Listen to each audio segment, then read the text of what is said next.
Nowadays, America is enjoying a time of prosperity, where the freedom-loving people of this great nation can do what they desire in the pursuit of happiness. But we must remember that this great nation did not achieve this easily. America has now twice defeated their enemies who opposed the very existence of the American dream. First, in 1945, America destroyed Hitler's armies and ended his pursuit of world domination. And once again in 1962, America defeated the Soviet Union and ended the Red Menace's goal of world domination. This was not an easy victory, however. Many brave Americans sacrificed their lives to protect America and her way of life. And today, we will show you how we achieved it.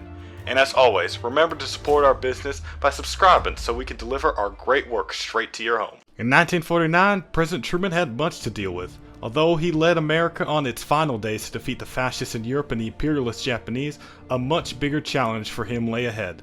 The Soviet Union had used this shakeup in the old world order to establish itself as a superpower and use its position to spread its communist ideology around the world. The communists at this point were gaining ground fast in China and were on pace to be able to enforce their will on all of China, and maybe, later, through all of Asia.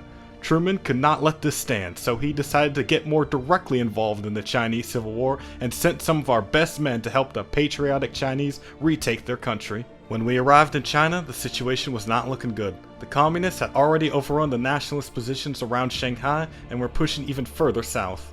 The Kuomintang army was in full danger of collapse, but things immediately turned around when American forces arrived around Wuhan and started a counteroffensive against the communist forces. The Chinese communists were unprepared for the power of American military and immediately collapsed under the weight of the American machinery. With no opposition, our boys then rushed east to liberate the city of Nanjing from communist oppression, cutting off Mao's forces that had pushed south and positioned themselves to liberate Shanghai.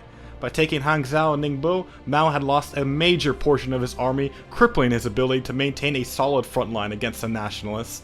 Mao desperately tried to reinforce Shanghai to defend his conquered jewel, but unfortunately for him, those troops had no ability to fight against our modern tanks.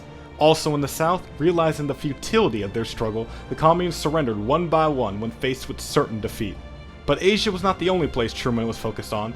Back in Europe, President Truman was starting to sow the seeds of freedom in Yugoslavia. But back to China, American forces had launched another offensive in central China, and despite difficulties maintaining supply, they managed to encircle further Chinese forces.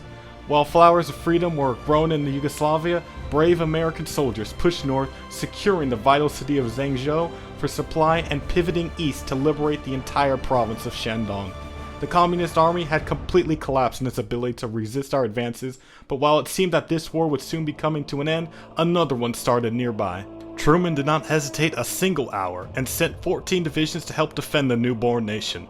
While they were getting shipped over, American forces raced to liberate the city of Beijing to show how much Mao had truly lost control of the war. Ever since American involvement, Mao's army had suffered over 2 million casualties, and his remaining forces were just a shell of what it once was just a year ago. With the arrival of American troops and air power, the North Koreans had been stalled outside Seoul, but America was not the only one to arrive. American allies also showed up in force to support the defense of South Korea. Once they were set up, the North Koreans could not hold the little land they took and were pushed back to the outskirts of their own capital. The North Koreans desperately tried to hold their ground, but they could only last so long against our men. They foolishly started this war thinking they could easily enforce their will against the South, but now face the consequences of having their nation destroyed right in front of them. As our volunteers pushed in Manchuria, we finally liberated Pyongyang from the communists, so it seemed both of our armies would be able to meet up along the Yalu River. But to our shock, we discovered a newly made army of communist recruits seemingly coming out of nowhere to make a desperate last stand for both nations. But fortunately for the communist Chinese, they were barely saved by the Soviet Union, who intervened to keep them alive in Manchuria, Beijing, and other parts of northern China. Sadly for the North Koreans, the Soviets didn't care much to save them from their foolish mistake. Coalition forces pushed the remaining pockets of communist resistance into the northeast, and facing the combined strength of this united force for freedom, the main North Korean army surrendered, making Korea united once again. There was still one more loose end in Asia. In Vietnam, the Viet Minh were fighting to establish their communist state, but we should all be wise enough to know that in order to contain communism, you have to stop it at every point or else it will spread. Operation Vulture was approved to make sure that this communist threat was destroyed, so it could not contaminate the rest of Southeast Asia. Initially, a small force of our finest Marines was sent to assist the French in fighting the rebels, but the fighting was very difficult, and despite some progress being made, the Vietnamese managed to turn it back on us and cut off a full division of Marines. Truman approved reinforcements to be sent to Vietnam to assist those Marines and avoid a disaster. Once they arrived, they quickly liberated the besieged Marines and pushed forward in the north. Facing tens of thousands of fresh American troops, the Viet Minh collapsed and the French re-established control of the area. Truman entered talks with President Mollet of France to decolonize the region so such a rebel group like the Viet Minh would not rise up again, and he agreed.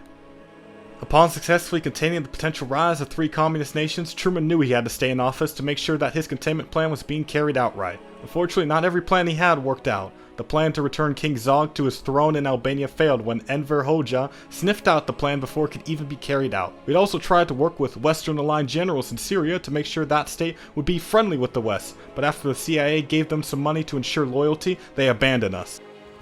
Clearly, reasonable minds in that country had been poisoned by communist influence, so we had to act as an antidote and free that country from that dangerous toxin, so reason could return to that land. When Stalin's death was announced in March 1953, some naive folks hoped that new leadership would lead to great reforms in the country, but we knew whoever took over would just be the same, if not worse. Now, some disillusioned youth may see us as some sort of imperialist monsters for trying to protect freedom in other countries, but keep in mind, when we proposed that the Soviets give more autonomy to the people they oppress like the Ukrainians, they rejected it outright. So, who is the real oppressor in this world?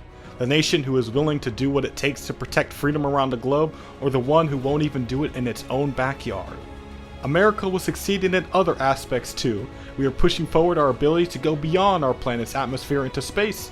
And we're keeping our home safe by capturing the treacherous Rosenbergs, trying to give away our nation's most precious secrets. It says a lot about a nation's priorities at the time when the US is making the first satellites while the Soviets are keeping Austria divided for their own geopolitical interests.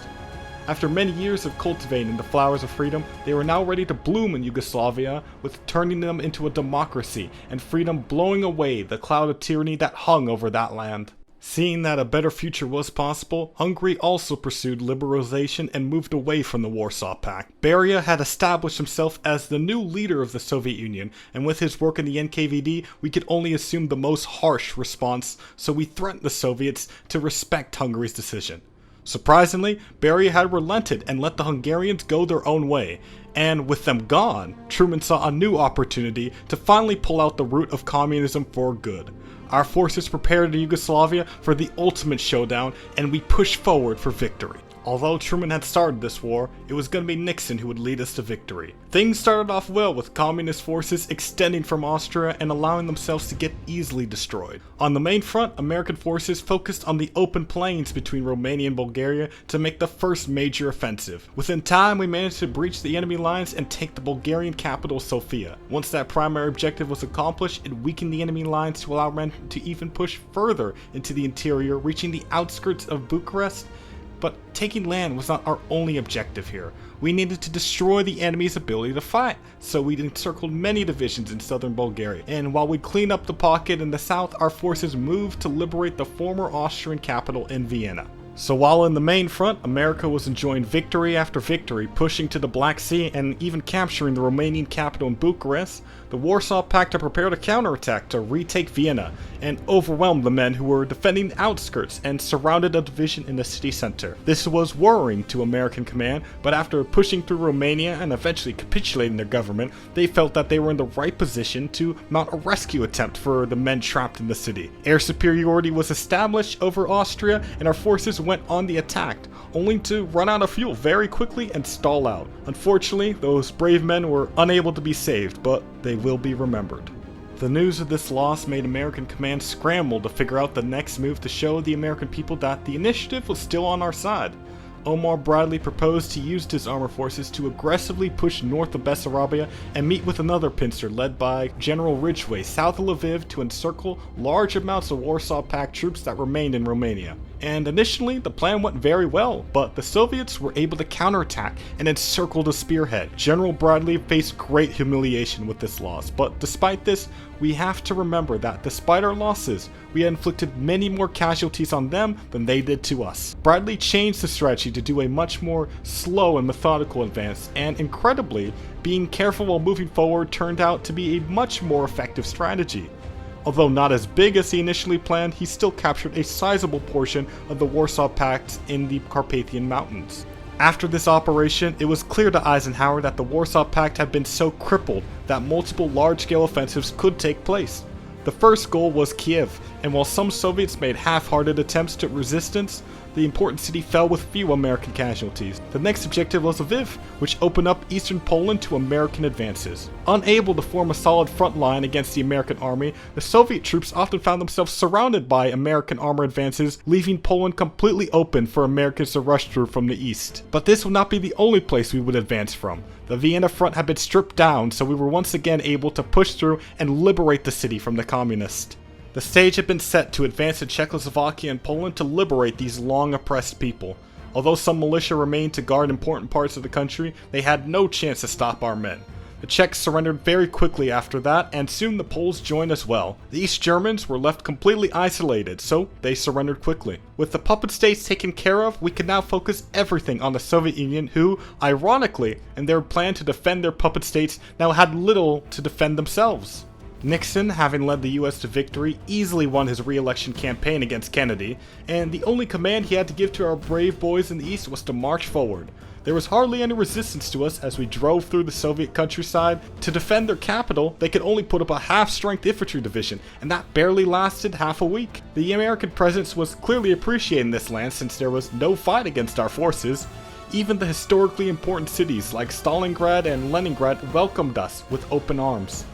As American trucks drove further eastward announcing the people's liberation, many soldiers looked back at how far they had come from their start in Yugoslavia, and now some were driving past the Ural Mountains. Although the war was about to end, it is important to remember what it took to accomplish this.